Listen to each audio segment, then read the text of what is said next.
Hi everyone. दोस्तों, इस video में हम लोग संविधान के कुछ महत्वपूर्ण संशोधनों के बारे में पढ़ेंगे। तो चलिए स्टार्ट करते हैं। 42वां संविधान संशोधन 1976, इसे लघु संविधान भी कहा जाता है। इसके अंतर्गत प्रस्तावना में समाजवादी, पंथनिरपेक्ष और अखंडता शब्द जोड़े गए। ये 3 नए शब्द ऐड किए गए। और मौलिक कर्तव्य के संबंध में नागरिकों के 10 मौलिक कर्तव्यों को जोड़ा गया। मतलब पहली बार मौलिक कर्तव्य जोड़े गए संविधान में। और राष्ट्रपति के रिगार्डिंग राष्ट्रपति को मंत्रिपरिषद की सलाह मानने के लिए बाध्य किया गया। मतलब ये नया प्रावधान लाया गया कि राष्ट्रपति मंत्रिपरिषद की सलाह मानेगा ही मानेगा। सेकंड है 44वां संविधान संशोधन 1978। यह आपातकाल के दुरुपयोग को रोकने के लिए किया गया था। ये 44वां संविधान संशोधन। और संपत्ति के अधिकार के संबंध में संपत्ति के अधिकार को मौलिक अधिकार की सूची से हटाकर एक कानूनी अधिकार बना दिया गया था।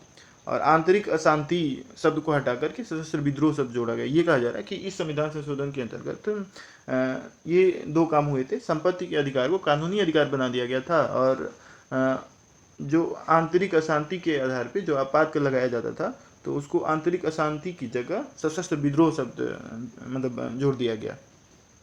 61वां संविधान संशोधन 1989। इसके अंतर्गत मतदान की आयु को जो है 21 वर्ष से घटा करके 18 वर्ष कर दिया गया था। 73वां संविधान संशोधन 1992 के अंतर्गत जो पंचायती राज है उनको जो है संवैधानिक दर्जा दिया गया। मतलब पंचायती राज संस्थाओं को संवैधानिक दर्जा दिया गया। 74वां संविधान संशोधन वही भी 1992 में ही लाया गया था। इसमें नगर पालिकाएं, शहरी निकायों, नगर पालिकाओं को जो है संवैधानिक दर्जा दिया गया। 86वां संविधान संशोधन 2002। इसके अंतर्गत शिक्षा का अधिकार लाया गया। शिक्षा के अधिकार के अंतर्गत मतलब कि 6 से 14 वर्ष के जो बच्चे हैं उनके लिए जो है शिक्षा को जोड़ा गया। मतलब उनके लिए सरकार जो है निःशुल्क शिक्षा करती की व्यवस्था करेगी, ऐसा प्रावधान किया गया और इसे मौलिक अधिकार माना गया। 92वां संविधान संशोधन 2003। इसे भाषा के रिकॉर्डिंग संशोधन हुआ था। संविधान की 8वीं अनुसूची में बोडो, डोगरी, मैथिली और संथाली भाषाओं को जोड़ा गया था 92वां संविधान संशोधन के अंतर्गत। 101वां संविधान संशोधन में इसमें क्या किया गया था? जीएसटी लाया गया था। वस्तु एवं सेवा कर को लागू किया गया था 2016 में। 103वां संविधान संशोधन 2019। इसके अंतर्गत जो है EWS आरक्षण लाया गया था। आर्थिक रूप से कमजोर वर्गों के लिए सरकारी नौकरियों और शैक्षणिक संस्थाओं में 10% आरक्षण का प्रावधान किया गया था।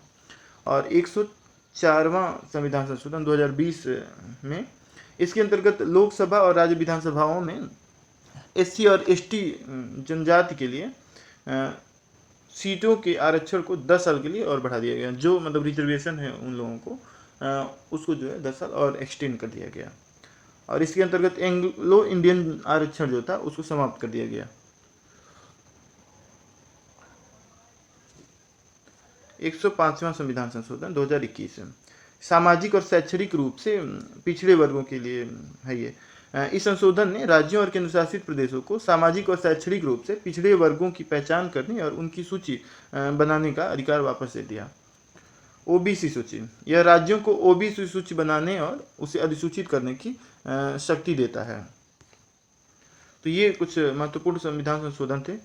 एक और है 106 जो संविधान संशोधन है वो नारी शक्ति बंधन अधिनियम ऐसे कुछ करके है। तो उसमें महिलाओं को जो है 1/3 आरक्षण दिया गया है।